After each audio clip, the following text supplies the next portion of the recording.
Good morning, 5-star. Happy Wednesday. I am here with Micheal Hall today. He is our Director of Relocation. Say hi, Micheal. Hey everyone, how's it going? So many of you know him. If you've worked in relocation in any capacity, Micheal will be your point person that you've been speaking to. And so we decided to do this live stream today because we often get a lot of questions about working on the buying side of relocation. And this can be a process that might feel maybe overwhelming to some. You might have questions about it. And so we decided today that we are just going to talk about that and hopefully answer all your questions regarding working with the buyer when you are on the other side of a listing that is a relo listing. So I'm looking forward. Micheal, do you want to say anything before we get started?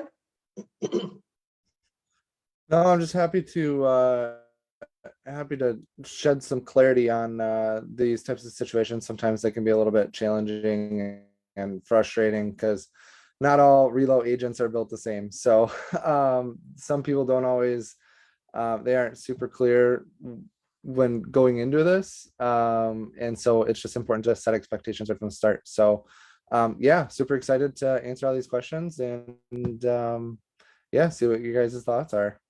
All right. And then as usual, if you have any questions, raise your hand, write in the comments, and we'd be happy to answer those. Hopefully we're going to get to most of those today. So the number one question is, how do I know? I go into Flex MLS. I see the house at 123 Main Street. My buyer wants to put in an offer. How will I know that that home is in relocation? What's my first sign of that?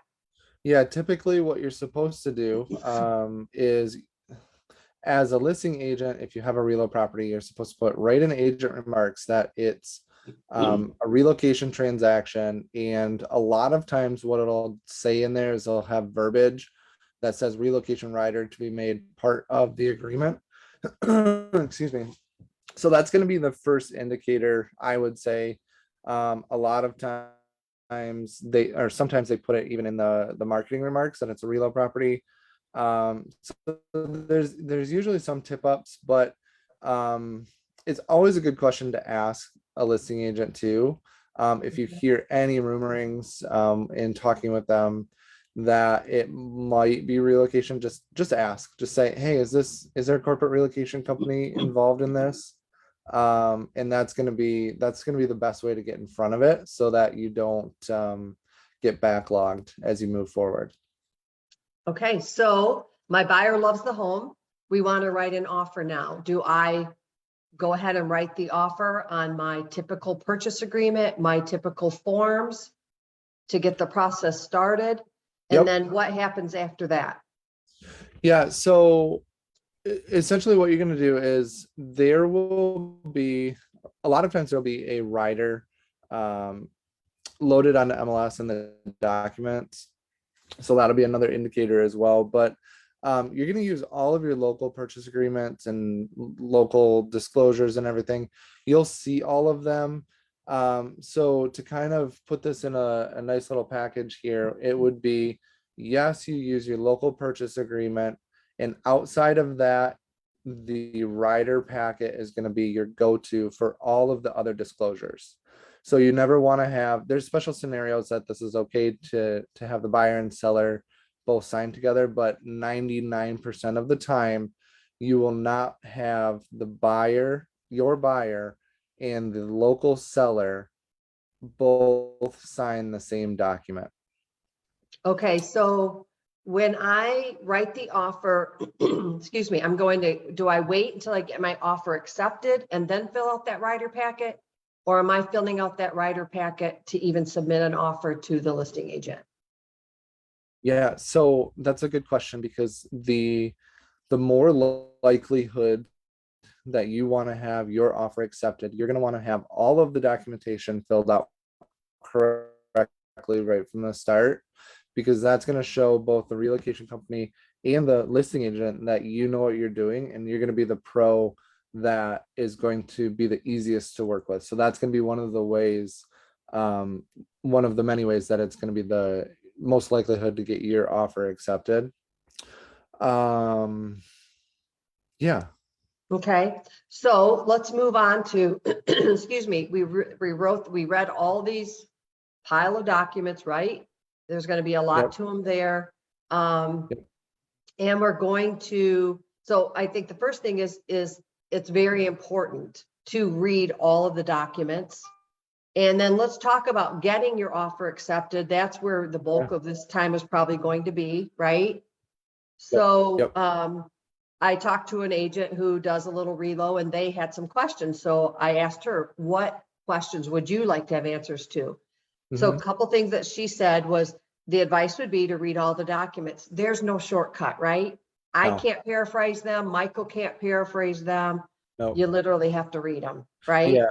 Yep. Especially because I work with probably 20 or 30 different reload companies, and Okay. there's not one of them that uses the same document. The only document might be the BMA, but that doesn't affect you when you're purchasing a relocation property. So it's as simple as that. You just have to read the documents. A lot of them will paraphrase like, okay, so you have to, so they'll give instructions. So like this section of the rider, we need the signatures of the buyer on this section, this page. We need them to initial this page. And you have to go through and you have to follow those step by step, because if you don't, it adds time to getting your offer accepted. So it goes through a review process at the relocation company. So they go through everything with a fine tooth comb, because I mean, if you think about it, these guys they're global relocation companies. So what they have to do is they have an attorney and a lot of different contract reviewers behind the scenes. They have contracts from literally 50 states and I don't even know, 30 different countries that they're working with. So they have a lot. They go through everything with a fine tooth comb, and they make sure that everything is, their T's are crossed, their I's are dotted.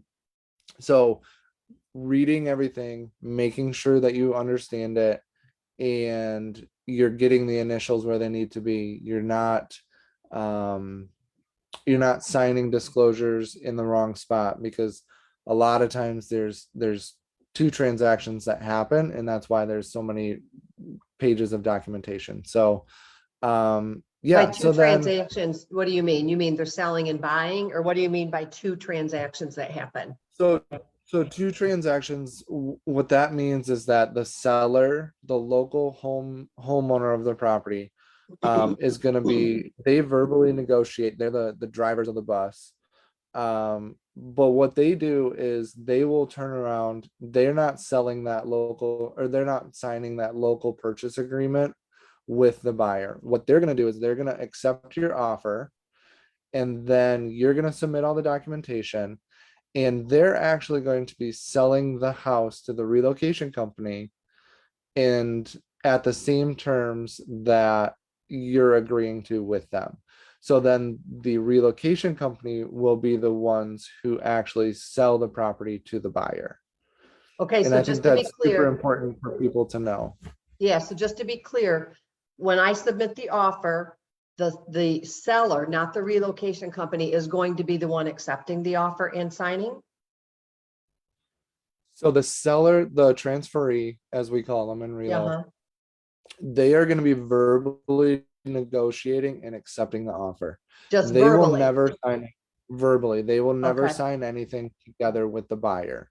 So okay, they're gonna say, so when you turn in your purchase agreement and rider packet to the listing agent then sends it to the reload company. The reload company reviews it and okay, says, seller, is this what you agreed to? They okay. say yes. And then the relocation company will sign your purchase agreement I as the see. buyer's agent. Yep. Perfect, perfect. Okay. So let's move on to getting your offer accepted, a few tips. Yep. I want to point out a couple things that our agent said is that to notice inspection periods can be different from the regular sales agreement. Is Correct. that because when you read the rider, it probably supersedes the Yes. original purchase agreement, right? Everything. Yep. So that's why. So so in the MLS, when I said that it's one of the indicators that it is a relocation property, it says that the remarks relocation rider to be made part of the purchase agreement. That Okay. has to be written into the other provisions of your contract because that will tie the two together. And when those two are tied together, there's verbiage in that addendum or rider packet. Those two words are used interchangeably. So that rider packet will state this rider packet supersedes anything in the contract. So that's why it's super important to read through and understand the terms of it. And a lot of times, so the West Michigan purchase agreement or whatever we use here in Kalamazoo here, Mhm. a lot of times it does align with the inspection periods. Sometimes it doesn't. So Okay. sometimes it's 10 days. Sometimes there's some differences in that. So just being mindful of that. Um, so the other thing is that, so obviously in today's market, things are ever changing. We're starting to see a little bit more of the contingencies pop up, a little more of the inspection periods and things. So obviously the less of those contingencies that you're writing into the offer, the better. The biggest thing is that if it's contingent on a home sale, that property has to be on the market and under contract. They won't accept an offer that is contingent on a home selling. It Okay. has to be a home closing. So there's a little bit of a nuance there, but that's something that they, so if it is contingent on a home closing, they will require you to send your contract on that buyer's home. So they want to see documentation that it is under contract. Okay. So I know that might seem a little bit scary to some people, especially some buyers, first, well, move up home buyers that haven't done this very much. It can get a little bit stressful and a little bit scary, but they're not going to take advantage of you. I've done probably 400 deals with relocation transactions. The relocation company is not out to make a dollar. They're not out to, they do that in other ways, not through contract. So Okay. um yeah, they're out, they want to see this home close. So they have to have their documentation right. But once they do, they want this home to close.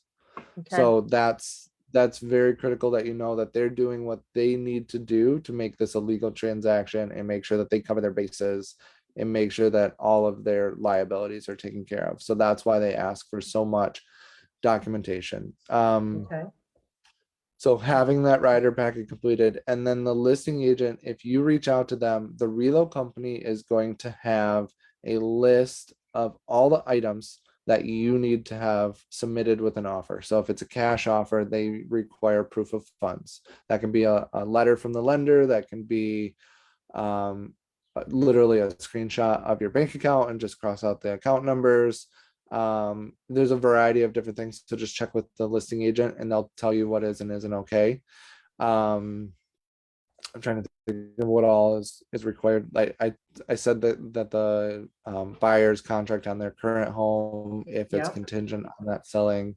There's a whole list of stuff, so if I'm missing, obviously I'm missing some things, but just ask. That's the biggest thing, just ask what is required to get the contract signed, and that is going to speed up the process and get your offer accepted the quickest. All Because right. most of the time these listing agents aren't always including that list of stuff, so then there's a lot of back and forth. So if you're being proactive and saying, look, I need to get this stuff because I know that you need it, so let me know what you need and I'll get it for you. So just Okay. having a clear, transparent beginning to that transaction is going to be huge. All right. So to recap, a few tips on getting your offer accepted is read all the documentation, verify what is that inspection period, Mhm. no contingencies, or if you do, they're never going to accept a home that's not on the market and pending, right? Correct. It Correct. needs to be pending, and you're going to send a copy of that contract. Yep. Ask for the list of required forms. One's going to be proof of funds. Complete the rider packet. And then the last thing that I have here is, well, two more things. One is, when you put in a closing date, according to this agent, they don't want a frame, they want a concrete date, right? Yes, Okay. that's, I forgot about that aspect. Yes, that is true. So a lot of times our contracts will read ASAP Yeah. to July 22nd, right? Just put a date in there. They'll Okay. extend it if you need to. If you can't make that date, just extend it. It's fine. Okay. So These are all helpful tips that are just going to make it so much easier to get Yep. your offer. All these little things that I wouldn't have known, right? Without someone telling me. right. Okay. So then the other aspect of that closing date is that the rider packet will a lot of times say a closing date on it as well. So just making sure Okay. that those match on the contract and the rider. All right. So check for that. Okay. And then the last thing on this section is give plenty of time with offer acceptance so that you can get documents and necessary signatures. How much time is that? 3 days? Yep. Yeah, usually, so they've been really good because of the market being so aggressive and so fast paced right now. They've been pretty good about getting it. So this is where the having everything completed comes into play. So if there's any back and forth, it's gonna take a couple of days. Okay. I would say give up to 3 days to get that offer accepted. Okay. I'm working on one right now. There's been a lot of back and forth, and we are going on a week. Okay. So it's, I mean, it's usually, I would say probably 80% of the time I get them back within one business day. Okay. All So right. it's, but if you don't give that time, it's just a lot more stressful because then you got to redo the expiration date on it. You got to get initials on it. So just give yourself 3 days, and that's usually safe. Okay. All right. So 3 days. These are really good tips, Michael. And then you noted here too, that the more complete your paperwork is, the faster we're going to get things back, right? Yep, exactly. So asking for that list of stuff from the Yes, listing please. agent Yep. and get it all prepared. 90, I would say you probably already have the stuff.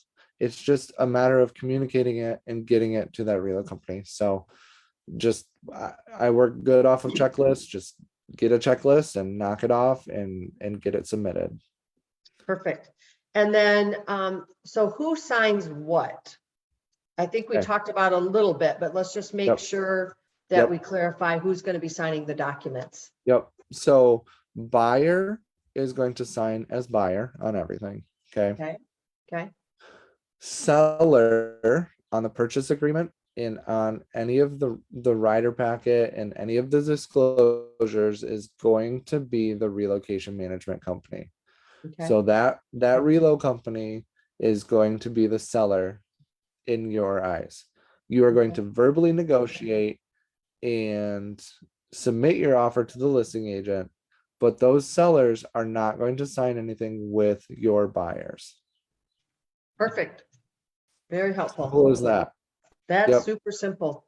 And then, just as we close up here, you've got a few tips that maybe you could share with us that would help us to have a little bit of inside information when we're working on the buyer side. Yep. So first and foremost, just be patient. If the seller has verbally accepted the offer, you are in good hands. It's going to work out. Okay. I can't tell you how many times it's just been a hurry up, hurry up, hurry up, and then that buyer's agent never submitted the right documents, and then we're going back and forth, back and forth.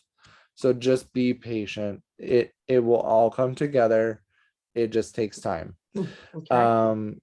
Then the other big thing is because everybody, so a lot of the sellers right now, myself included, we just wanted to get our house on the market as soon as possible. So as soon as we get authorization to list the house as a seller standpoint, we get it on the market. So there's pictures have already been taken, all the paperwork has already been done on that side of things, but we have to submit the paperwork. It goes through a review process with the reload company, and that rider packet might not be available right away. So if it goes on the market and there's no reload packet, there's no rider packet on MLS, again, just be patient, let the seller know you're submitting an offer, and they will probably be able to tell you how long it's going to be for that rider packet. So it might not be available right away, but just know that it will be there, and you will need to take care of it as soon as it comes in. Okay, Uh, let's see. we talked about the list of the Yeah, list needed. It's an as-is so sale. Yep, yeah, so that's one of the other things that can be a little bit scary with the rider packet, and that's why we want you to read the rider packet, be comfortable with it. It's going to be an as-is sale. It's going to say sometimes there's some verbiage in that rider packet that's going to read a little bit like you don't get to do inspections because it's as-is. The inspections have already been completed. They're in the rider packet, and it is what it is. okay, You are always welcome to do inspections. okay, So I don't think I've had a single time yet that even if it reads that there's no inspections or something along those lines, just reach out to me for clarification. That's one of the biggest things. So just say, hey Mike, I've got this question. We're purchasing a reload property. Can you tell me a little bit more about this verbiage in this contract? And I should be able to get a little bit more clarity to you. If not, I can reach out to the reload company. Chances are I know the person at the reload company that I can just reach out and say, hey, can you clarify this? One of our clients is looking to purchase this. I want to just make sure that we're good. so when you say I'm we can always do an inspection, do they also have the right to terminate? I think we're having a little technical issue. Sorry, I think we're going over each other. Can you hear me? Yeah, I can hear you. Yeah, Okay, so that's the type of stuff that I have to get clarification on sometimes. okay, Usually you're able to terminate if you don't like the results of the inspection. okay, okay. So clarify that with you. So there Okay, are anomalies. Yeah, yeah. So there are anomalies here and there, but I think maybe once or twice in the 6-7 years that I've been doing this that I've had that. So it's very rare if that is the case.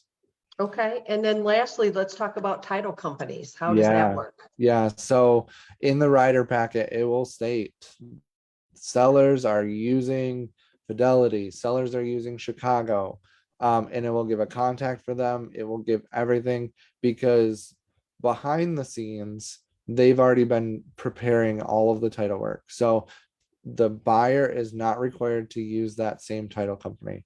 It's Okay, going to be a split closing, no matter what, because the sellers are offsite. They're in Arizona, they're in Pennsylvania, they're all over the place. So it's gonna be a split closing. So you can use whoever you want. If you want to use the same one, if you're local to one of those, totally fine. But don't feel like you're required to use that same title company. perfect, perfect.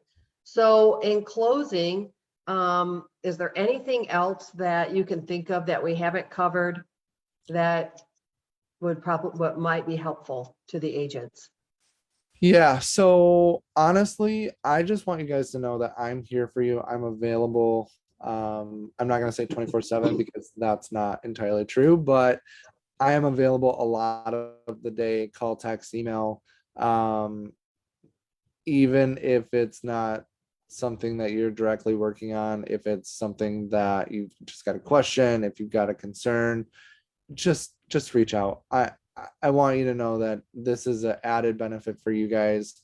There's no cost when you're purchasing a reload property like this to just say, hey Mike, can you run through this with me real quick? There's no cost to you guys for that. That's just an added benefit that we wanted to provide at 5 Star. So just know I'm available, and I'm happy to help out with any of your questions. Perfect, perfect. Well, we really appreciate you doing this live stream with us. It's been recorded. It will live in Connect. It will live with all of our other resources. So it's an absolute wonderful tool that 20 minutes, 25 minutes. You can review real quick. I'm also gonna solidify our notes. So if an agent asks me, I can fire over the outline. Yep. Love it. And I love tools. I love to be able to help agents be self-sufficient. So we appreciate all you do for 5-Star. We appreciate you coming here today. And as Michael said, call him for anything. He's here to help you. If you're struggling, there's no reason to struggle. Just give him a call. You can call me and I'm going to say, call Michael. But, you know, we'd like to get you to the person that's the pro. And so reach out to Michael and he's glad to help you if you have any relocation questions whatsoever. Yep, absolutely. And I also handle all outbound referrals, inbound referrals, lead sources. So just here's my shameless plug. Just get a hold of me if you want. If you're looking for some referrals, just let me know and we'll see what we can do to help you out. All right. Thank you so much again. We wish everyone a happy Wednesday. We have another sunny day. And if there's anything we can ever do to help any of the agents, reach out to your broker support team because we're all here to help. All right, everyone have a great day. Thanks again, Michael. Take care, All guys. right. Thanks for See ya. having me. Yep. All right, bye.